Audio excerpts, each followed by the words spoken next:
This week, the media melts down over Elon Musk and his social media company X's role in the recent election. A former news anchor gives a sobering assessment of what went wrong for Democrats this fall. And does it take a former North Korean to teach Americans about the importance of our republic? These stories and much more coming up this week on The Lion Week in Review. Welcome in to this week's edition of The Lion Week in Review. It's a weekly look at the culture, the courts, your state capital, and your kids. I'm Chris Stigall. Now, let's meet our panel. A couple of gentlemen behind the stories you see at readlion.com. Josh Mann is managing editor, and Michael Ryan, the executive editor of The Lion. Gentlemen, welcome to you both as we turn to the headlines this week with incoming President Trump swiftly threatening China, Mexico, and Canada with tariffs. They sat up and took notice right away, Josh. Yeah, that's right. I mean, it seems like Trump is making good on campaign promises to use leverage to secure the border. And so what he's saying to Canada and Mexico is, you're looking at a 25% tariff on imported goods if you don't secure your borders. That's keeping drugs and illegal immigrants from crossing easily. And so it may be something that doesn't even need to come to pass, but Trump's message to them is you need to act and uphold promises that you've given in the past. And for China, it's a 10% tariff on specifically because of the way that China, the way that precursor chemicals to fentanyl escape China so easily and wind up in our country, or certainly fentanyl winds up in our country. And so Trump says you got to do something about that. Michael, early polls suggest the public seems behind this. Trump is overwhelming support, it seems, for early policy moves or winks at policies. Yeah, despite shrill media, just going crazy about deportations, the vast majority of Americans support it. Well, let's talk about the invasion of illegal immigrants and drugs. We had 3 million illegal immigrants in fiscal year 2024, which just ended September 30th. 3 million. We had 3 million total during Trump's first term, 11 million over Biden's term. So that's quite a difference. As far as drugs go, we've had hundreds of thousands of overdose deaths, 70% of those from drugs like fentanyl, synthetic opioids. We're basically, we have enemies here that are masquerading as friends, that are poisoning us and profiting from it. And for Trump to take action, I think, is only common sense. It seems to me we need to love our kids more than we love cheap goods and illegal immigrants. And Josh, as things continue to roll for the incoming president, more news this week that more cases, legal cases, have been dropped against Trump. It seems that we were once talking about some 90-plus counts and 4 different court venues, and now it seems to be winnowing away quickly. That's right. And this really wasn't a surprise, but special counsel Jack Smith dropped charges or asked the court to dismiss charges against Trump over an indictment having to do with 2020 election interference, as well as a classified documents case. Basically, Jack Smith is following precedent of the Department of Justice and not prosecuting sitting presidents. And so in that sense, it's not a surprise. I think what is surprising, though, is how this kind of lawfare was waged against Trump. And it seems pretty obvious that's what happened. Michael, this kind of goes hand in glove with a brilliant piece that you've written at readlion.com on the meltdowns of the election outcome, those that didn't support Donald Trump. The lawfare, if that's what you choose to call it, all of it falling away. I hear so many people on the left say it was the Supreme Court that has somehow grandfathered in the president's ability to do whatever he wants anytime he pleases. I don't think that's the way to interpret it ultimately. But these court cases that I think a lot of the left were hanging their hats on, now that they've all melted away, I suppose it kind of feeds into what you've written about the meltdown. Yeah, and just if you're having that kind of emotional reaction and overreaction to an election in a free country, we've got a problem, and the problem is civics. The core principle of America, the very core principle of America, is the individual as sovereign. It's a beautiful thing. And it's enshrined in our Bill of Rights. It protects us as individuals. North Korean defector Yeonmi Park knows this probably better than most native-born Americans. And she writes in one of her 2 books, what I love most about the United States of America, both in theory and practice, is its commitment to each individual's unalienable rights to life, liberty, and the pursuit of happiness. But contrast that with the outgoing regime, which has a mindset of group identity, racial, demographic group identity, that groups are more important than individuals. It's a very Marxist point of view, and it gives rise to how victims of illegal immigrant crimes, such as Laken Riley, are viewed as collateral damage by the people who opened our borders. Then you have the meltdowns that you talked about, with colleges offering Legos and milk and cookies and therapy ducks even for college students who are traumatized by the Trump win. This is a daycare curriculum. No, they don't need these things. They need a good dose of civics and maybe to read Yeonmi Park's books. Josh, you've spent some time in other countries, and it always strikes me as interesting that many non-Americans who now reside in the United States, they seem to be the most passionate about our laws. They seem to be the ones that don't melt down. They seem to be the ones that care most about borders and coming into the country legally. Do you find that true? Yeah, and we have done a great job at the Lion, Michael, particularly covering the perspectives of these people. We just had a story that Michael wrote where he interviewed some Cuban immigrants and children of Cuban immigrants who really have the perspective that we need, I think, to see what we have. And, the saying is you don't know what you've got until it's gone. Well, they're warning us not to lose it because they do know what it was like to not have the freedoms that we have here. And so we need to listen.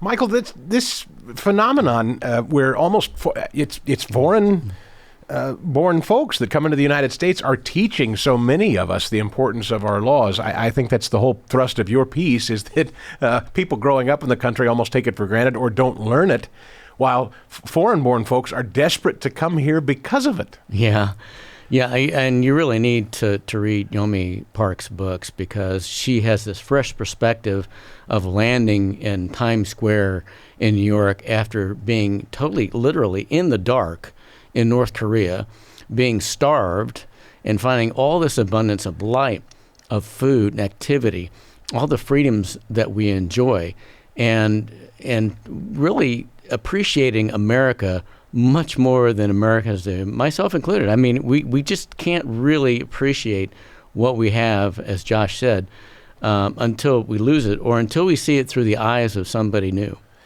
Josh, we moved to a story in Missouri where it's getting quite a bit of national attention because young children, we've debated it and discussed it a lot on this show, young children subject to what they call gender transition surgeries or medicinal treatments.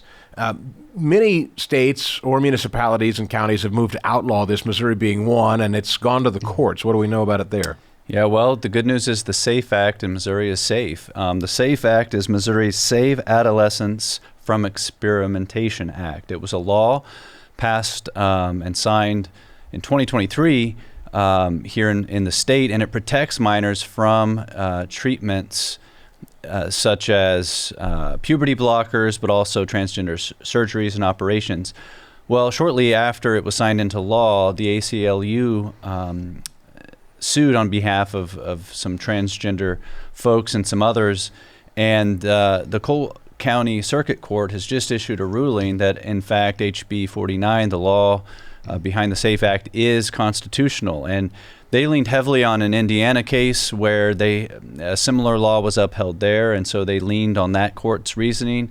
So the good news is, in Missouri, adolescents will continue to be protected from those irreversible operations, surgeries, treatments, even puberty blockers, which are said to be safe, are not. I mean, they cause irreversible and permanent damage to children. And so I think this is good news. Michael, whole continents, I mean, Europe, for the most part, almost entirely, as I understand it, has moved to keep minors away from these kind of surgeries and medicines. And we have institutions suing governments to let minors do it here.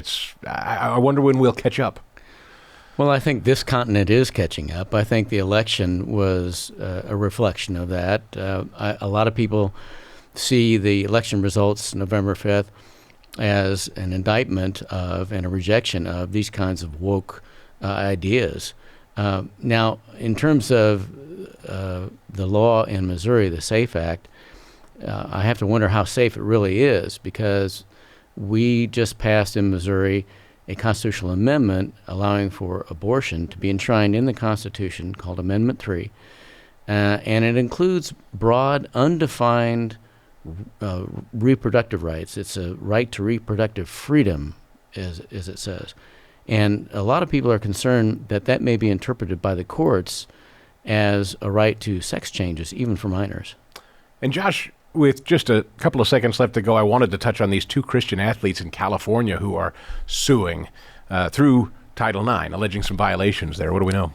That's right. These Christian students go to a public school, and a biological male was allowed on their cross-country team, took one of the girls' spots, according to the lawsuit, and then the school cracked down when they were complaining about it, basically violating, according to these girls, their First and 14th Amendment rights, in addition to the rights they have under Title IX. And so we'll have to watch and see how the lawsuit fares. Gentlemen, thank you. Those are just some of the headlines at readlion.com. When we get back, we take a look at some of the media reaction to this election. We were just talking about the meltdown. There's also been some interesting media analysis. Voices you probably know, all scrutinizing the outcome of this most recent election and why the media seem to get it so wrong, and why some of them don't believe they got it wrong at all, but rather it's Elon Musk and X's fault that it turned out the way that it did. The panel will break it down, and we'll discuss it next as we continue with the Lion Week in Review. Welcome back to the Lion Week in Review. As we turn to the media roundup portion of the show this week, there's been a lot of discussion about Elon Musk, his role in the Trump administration, and his most recent purchase of the platform Twitter, now known as X, and its influence in the election. A lot of folks have been crediting or blaming X for the outcome of the most recent presidential election. This came up on CNN with their media ombudsman, Brian Stelter. Here's his take. Potential joke. He used some of the same phrasing that he used a few years ago when he ended up actually buying Twitter, when he said, "How much is it?"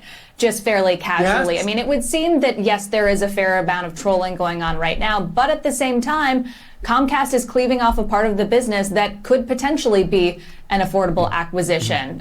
Do you think that there's any possibility that it's more than a joke? Well, some inside MSNBC are taking Musk's comments seriously, whether he's trolling or not. There is a serious undercurrent to this, and it is the following. In some countries where we've seen democratic backsliding, where some oppositional media outlets have been captured by the government, a process known as media capture, this is exactly what happens. A ally of the leader, like Musk, comes in and buys a media outlet that is viewed as oppositional, and then he turns the content and makes it more friendly to the person in power. That has happened before in other countries. That's part of the concern when, even if Elon Musk is just joking, that's part of the concern here when it comes to MSNBC. Now, of course, Michael, he's talking about the joke that Elon Musk may purchase the cable news network MSNBC, and the concern is media capture, Michael. Just imagine what might happen if an ally of President Trump's bought a media channel and controlled the messaging. Imagine. Oh, yeah. We wouldn't want the media like CNN or MSNBC or most every major newspaper to fall into the hands of the government, would we? And we certainly haven't seen that happen here. What you're seeing here is panic in the disco. You know, Elon Musk is just joking about buying MSNBC. And, you know, when he bought Twitter, he brought a kitchen sink in, you know, and he said, hey, let that sink in. Maybe he ought to do that here. You know, I'm sure he'd be willing to take both the credit and the blame for this election, and I'm willing to give it to him. This is a move, an incredibly significant move towards citizen journalism, and we'll be talking about more of that later. Josh, this idea that Elon Musk buying a major platform like X, or maybe even buying MSNBC, and the panic that ensues, is there no curiosity about who owns other media outlets? We've talked about this before. We're clear, you're clear as journalists as to who our parent ownership group, if you will, is here at the Lion. There's no reason one can't be honest about who owns you and still do journalism. That's what I think is really interesting about this story is it seems to be an admission from the left that such questions matter, and yet there is this seeming blindness, and Michael is alluding to this, that, oh gosh, is this new? Is this not happening?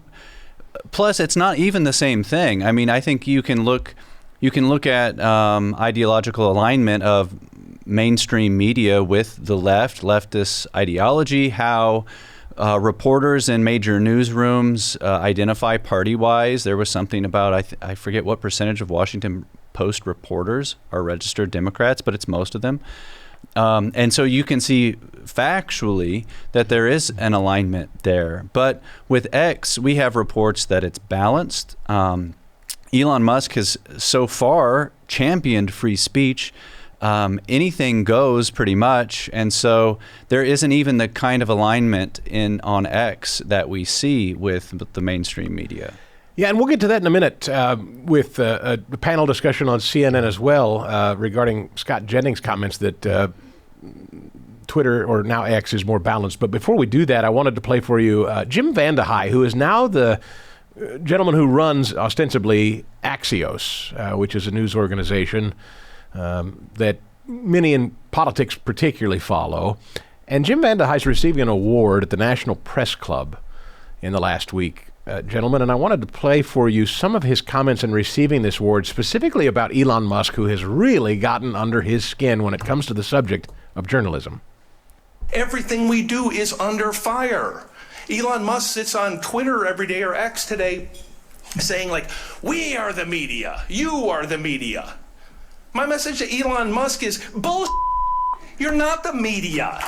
You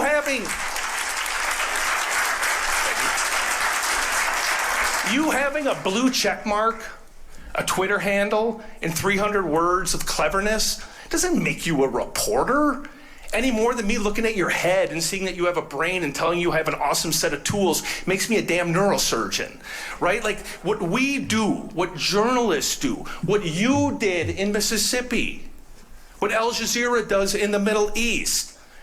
You don't proclaim yourself to be a reporter. Like that's nonsense. Like being a reporter's hard. So Josh, he is clearly worked up. He takes great offense to people like Elon Musk and others on X calling themselves journalists. I think you call yourself a journalist. Does it upset you that Elon Musk says we're the media now? No, not at all. And I think it's interesting what I'm not exactly sure what this man is so afraid of. You think back to the printing press, which democratized media. There was worry about how easily just anybody could print things. And then the early days of our country, the ease with which somebody could start a paper and spread their ideas in pamphlets and brochures, there was concern about that. I don't think that Elon Musk is afraid of journalists or people who work hard at journalism.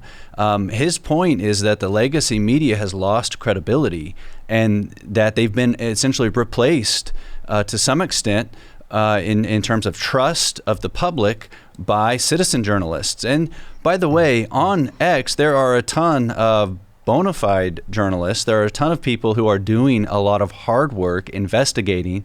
It's work that the legacy media should be doing, and they're not doing. And so, I understand why this guy's a little bit out of shape, but I think he's got his finger on the wrong problem. Michael, I'm a talk show host. I'm a journalism minor in college. I don't purport to be a journalist, but I do know that a lot of the folks that I talk to, when you talk about journalism, guys like Vandehei, they have a very obviously self-important view of themselves. They call themselves important, almost vaunted heroes. Is that part of the problem? I'm not suggesting journalism isn't important, but when you speak of yourselves and applaud yourselves that way and start telling people who are and aren't journalists, how does that land? Well, I think he's become the very face of condescension. Back in the day, when newspapers reigned, your local newspaper reigned, editors kind of had the viewpoint, and they probably had the privilege to say, I'll tell you what's news. I mean, because they control what went in the newspaper. You don't have that privilege today. The media have lost their franchise on that, and certainly lost their franchise on the truth. If you paid attention, now let's just take one barometer. If you paid attention to what the liberal media were saying in advance of November 5th, you didn't see Trump coming. You just didn't see it, and that's why we're seeing so many meltdowns. If you were on X users were absolutely reflecting the mood of the electorate and what was going to happen on November 5th. Let's turn to this clip we were mentioning earlier. Scott Jennings over at CNN. Poor guy. He's been the lone conservative voice on the CNN panel as they discuss X specifically. And he talks about their own reporting, CNN's own reporting, that reflects that, yes, in fact, it's considered more fair and balanced now by users than it ever has been. Take a watch. Was a former member of the Hungarian parliament who was writing in Politico, who kind of talked about this effort by that government and how specific it was in terms of purchasing media specifically for propaganda. Do you hear why they're making that connection? I mean, is the concern that certain media outlets would become propaganda arms of political ideologies? I mean, don't we already have that in this country at a large scale? I mean, also, I heard what you're saying about X. I saw a survey this week. It's now the most ideologically balanced user platform. Scott, stop. It's too early. I just sat down. I've only been here for 2 minutes. You cannot continue to say. You cannot say that. That's not the case. Who's the source of that? What I find, we've reported it on this network. It's not accurate, and you know it. Okay, I'll let you make your statement. Can I reframe it a different way? Because the site changed radically, right? So whether you think the voices it is somehow more balanced now, that's fine. But no doubt Musk's influence is profound, and that you open it up and now you're there with his opinion, and he is now part of this administration. Michael, I have to ask, Elon Musk's influence on X is somehow a net negative and can't possibly mean that it's a balanced place because Elon Musk has a position as an owner? Well, Musk's influence is to save the First Amendment almost single-handedly online. And these folks on TV talking about you can't say that. You can't say that. They don't want to hear the truth. These are the same people that hid President Biden's dementia for months, if not years, and they're trying to tell you what the truth is. They don't want to hear the truth, and that's the truth.